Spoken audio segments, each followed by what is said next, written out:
La quotidianitat amb què es viu l'exèrcit a Israel porta fàcilment a la frivolitat, com quan a Hebron, al juliol de 2010, una patrulla de soldats israelians, en sentir que el muezzin cridava l'oració musulmana, van fer una coreografia del ball de moda per penjar-la a internet.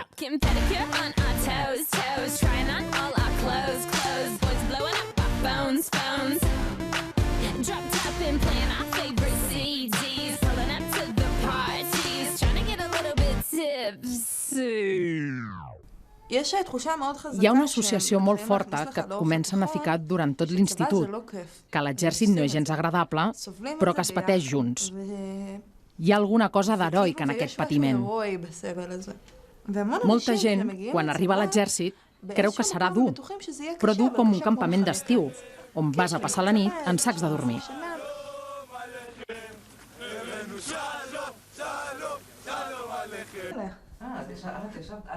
La Sahar i la Dana es van negar a fer la mili, i a la Sahar allò li va suposar presó militar.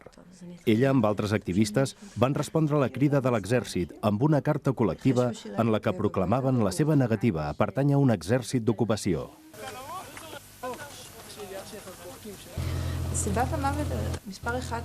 El primer motiu de mort a l'exèrcit són els suïcidis. No són les accions dels enemics.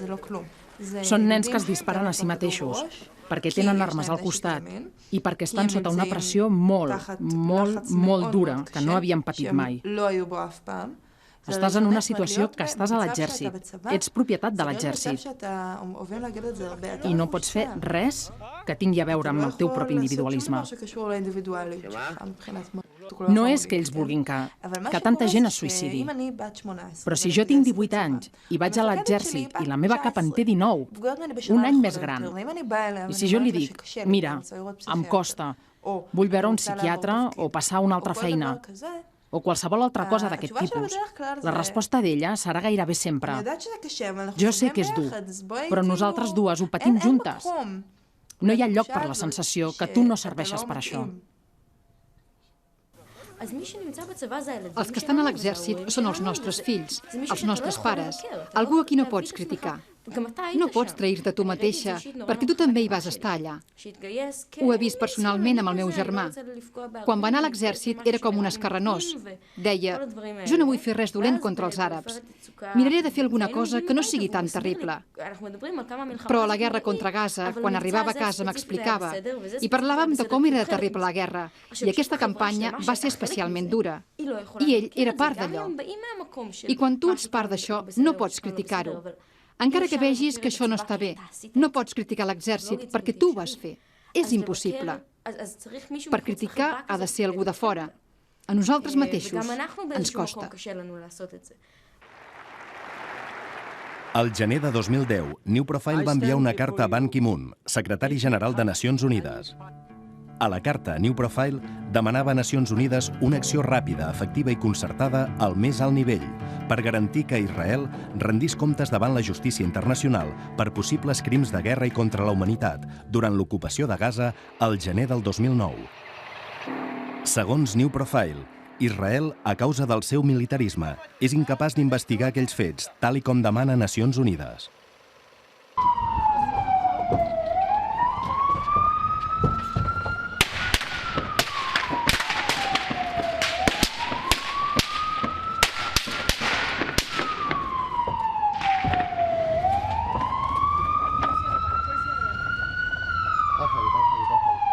Segons l'informe de Nacions Unides sobre els fets de Gaza el 2009, Hamas va disparar centenars de coets contra Israel i va ferir desenes de civils israelians i en va matar 3.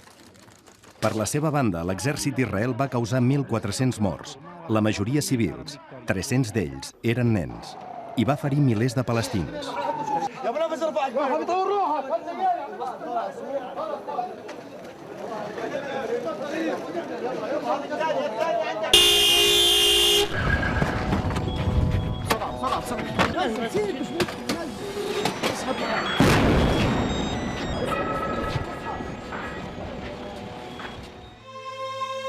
Israel va utilitzar contra la població civil bombes incendiàries de fòsfor blanc i bombes de dispersió. Va bombardejar hospitals i la seu de la missió humanitària de Nacions Unides i va utilitzar nens palestins d'escuts humans. L'autor de l'informe de Nacions Unides és Richard Goldstone, un jutge jueu sud-africà de prestigi internacional per les seves sentències contra l'apartheid a Sud-àfrica i per les seves investigacions d'abusos de drets humans a Ruanda i a l'antiga Iugoslàvia. En el seu informe sobre Gaza, Goldstone nomena específicament New Profile per l'ajuda aportada a la investigació. Una de les activitats de New Profile és ajudar els qui volen deixar el servei militar, però també reben trucades de gent que ho va deixar fa molts anys. Un dia em van deixar un missatge. Era un home gran, adult. Li vaig trucar i em va fer una pregunta, així, genèrica. Li vaig preguntar quin problema tenia i em va dir, parlava com un diluvi, va parlar de la guerra del Yom Kippur, el 1973. Ell hi va veure coses molt, molt dures allà. I no estava segur, durant tots aquests anys, si el que contava havia succeït realment, perquè ningú va parlar d'allò. I em deia, ningú en parla d'allò i ningú recorda allò. I jo em pensava que m'ho havia inventat tot allò. Però es va trobar amb algú que hi va estar, allà, que va ser el seu comandant. I van començar a parlar i a recordar. I aleshores es va adonar que tot allò sí que havia passat. I va començar a explicar-me històries horribles, horribles. I m'explicava que ell era infermer i que va veure una persona que estava ferida i va anar a treure-li el casc, el va agafar i es va quedar amb el seu cap a les mans. Mentre parlava amb mi, jo pensava sense parar. El meu pare va estar molt temps a l'exèrcit. Va ser comandant d'una divisió. Segur que coneix històries així. Segurament va veure coses com les que aquest home m'explica. I segur que el meu pare va veure coses així. I com pot ser que ell volgués que jo anés a l'exèrcit? Com és que passen coses així?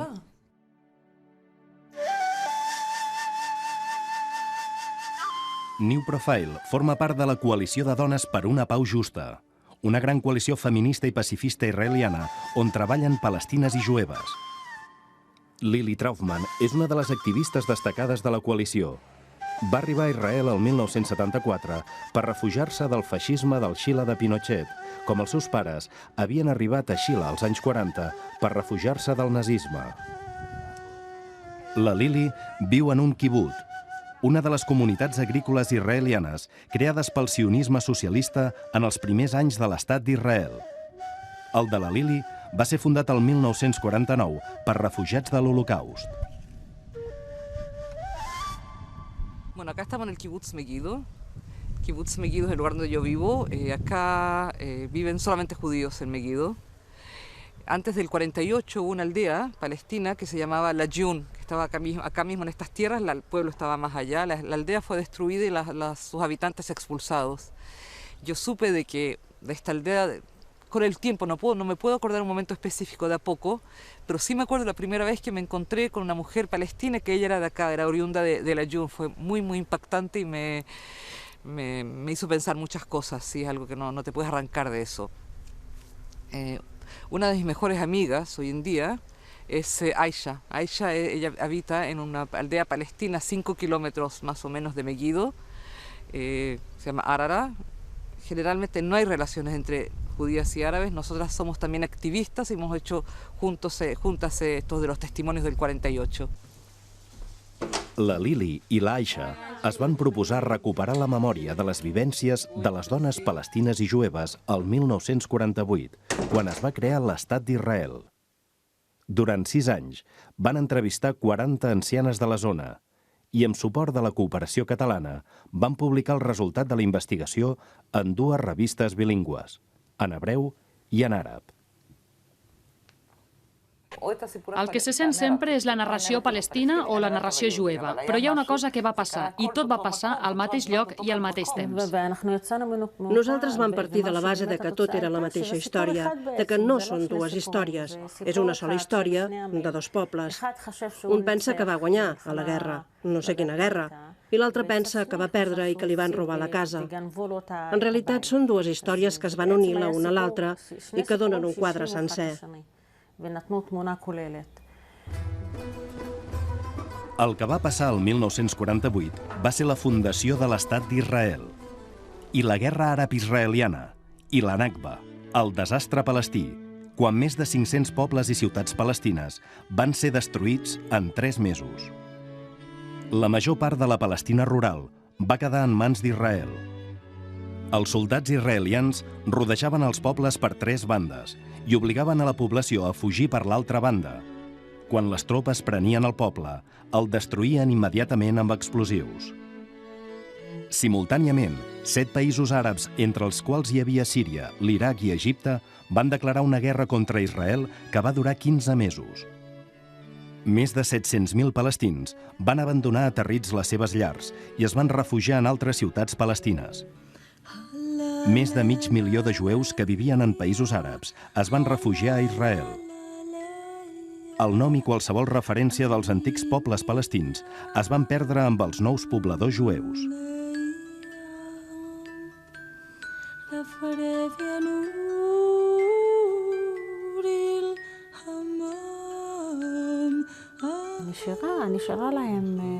La seva identitat es va quedar allà, i també l'esperança. L'està esperant sempre que un dia hi tornarem allà, i això no va passar. No ho van acceptar mai. No van acceptar mai que no tornaran. Elles fins i tot demanen als nets que portin els seus ossos, que si un dia tornen al poble, que enterrin els ossos d'elles al poble.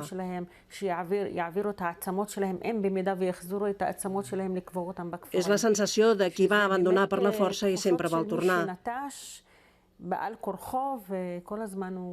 Encara que en molts pobles ja no hi queda ni un record, ja no hi queda res. A la vall d'Israel, on viuen la Lili i l'Aisha, s'han fet moltes batalles al llarg de la història. I la Bíblia situa aquí l'Armagedon, la fi del món per catàstrofes entre religions i cultures. Però per la Lili i l'Aisha, la vall d'Israel simbolitza el mestissatge. És una ruta migratòria mil·lenària, des d'Àfrica cap a Àsia i Europa, un creuament de camins que porten a Cisjordània, a Egipte i a la Mediterrània.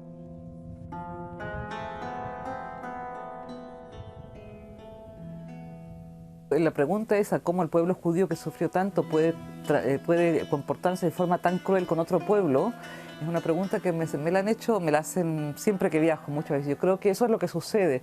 Nosotros muchas veces pensamos de que el sufrimiento nos hace más buenos, el sufrimiento nos hace ser muy malos.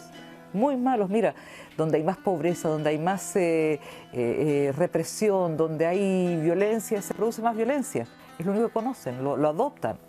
Lo podemos ver también con los hombres en la violencia familiar, intrafamiliar, ¿no es cierto? Que muchos de los hombres que golpean a sus mujeres, a sus hijos, son hombres que han sido golpeados en sus familias, en sus casas, por sus padres, o que han visto que los padres han golpeado a sus madres.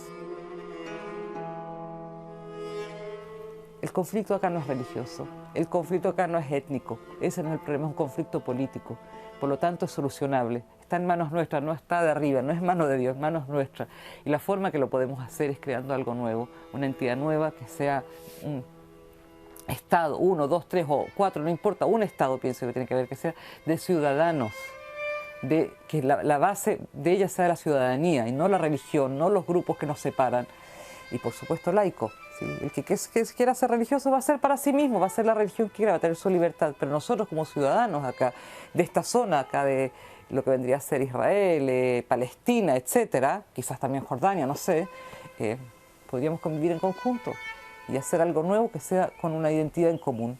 Una sociedad en la que sueño, una sociedad que esté basada en estos valores nuestros, estos valores humanos nuestros de las mujeres, en que no sea tan raro que Aisha y yo seamos amigas, o cuando vea la manifestación que me digan que soy una traidora, sino que la gente que entienda, que todos entendamos en conjunto, que es la única forma aceptable de vivir.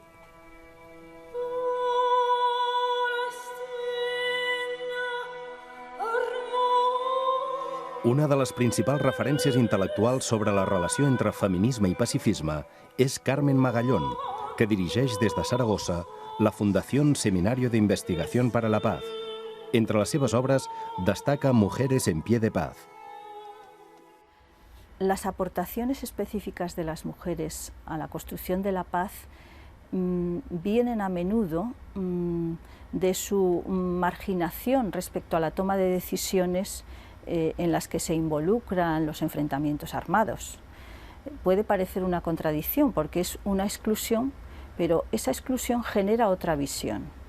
Entonces no estamos defendiendo la exclusión, sino estamos defendiendo la visión alternativa. Es una visión que es más capaz en la práctica, como muchos grupos lo hemos visto, ¿no? Las palestinas e israelíes, las turcochipriotas y grecochipriotas, muchas mujeres en África, son capaces de hablar entre ellas siendo de distintos grupos que están enfrentados. Y como tal visión alternativa, pues efectivamente están marcando una forma para la convivencia, una forma de afrontar los conflictos distintos. Creo que eso es fundamentalmente seguir las pautas que decía Virginia Woolf. Lo mejor que podemos hacer para evitar la guerra, cuando le preguntaron, es no repetir los métodos y las palabras de los hombres.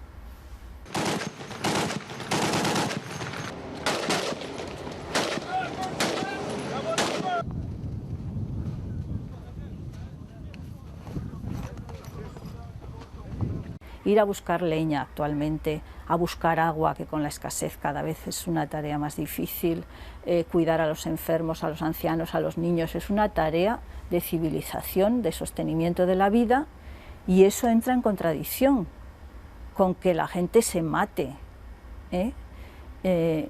Y por eso pensamos que si se universalizan estas tareas, o sea, que los hombres se impliquen también, pues vivirían más en su propia experiencia vital esa contradicción de cuidar la vida y destruirla. Nacions Unides va aprovar l'any 2000 una resolució on reconeix el rol diferenciat de les dones en la prevenció, el manteniment i la resolució dels conflictes, i on insta a incorporar-les en les negociacions de pau com a actor específic. Aquesta resolució és un reconeixement a l'aportació de grups com el de les àvies de la Plaza de Mayo a l'Argentina, les dones de negre a Belgrad i a Israel, i molts altres grups a Colòmbia, Xipre, Somàlia.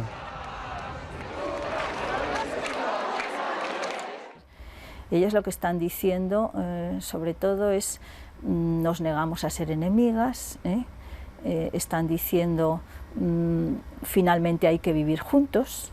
Es que es mucho más profundo esa idea de reconocer que no podemos repartirnos la tierra por trocitos, esta para ti, esta para mí, sino que tenemos que vivir juntos. Y para eso tenemos que buscar estrategias de convivencia y de respeto. Y asumir que somos vulnerables y buscar el pacto y la negociación. Esto es lo que dicen estas mujeres, es que es civilización pura.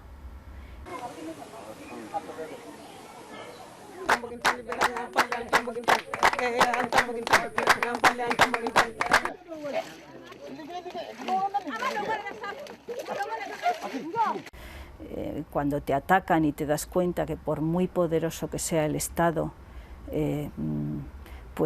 no puedes hacer nada con todo el armamento y todos los programas, las estrategias, el poderío. Hay que pensar cuál es el fondo. El fondo es pensar que somos vulnerables y que la convivencia no tiene que basarse en la fuerza y la explotación y la humillación de otras culturas, sino pues en la cooperación y el reconocimiento y el asumir que somos vulnerables.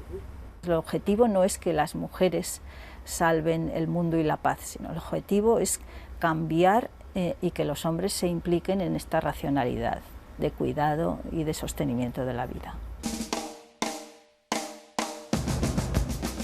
El moviment feminista israelià, on palestines i jueves treballen juntes per la pau, desafia obertament la política d'Israel i fins i tot demana a Nacions Unides que porti Israel davant la justícia internacional. La capacitat de les dones per dialogar, malgrat ser de bàndols enfrontats, ofereix una alternativa per solucionar els conflictes.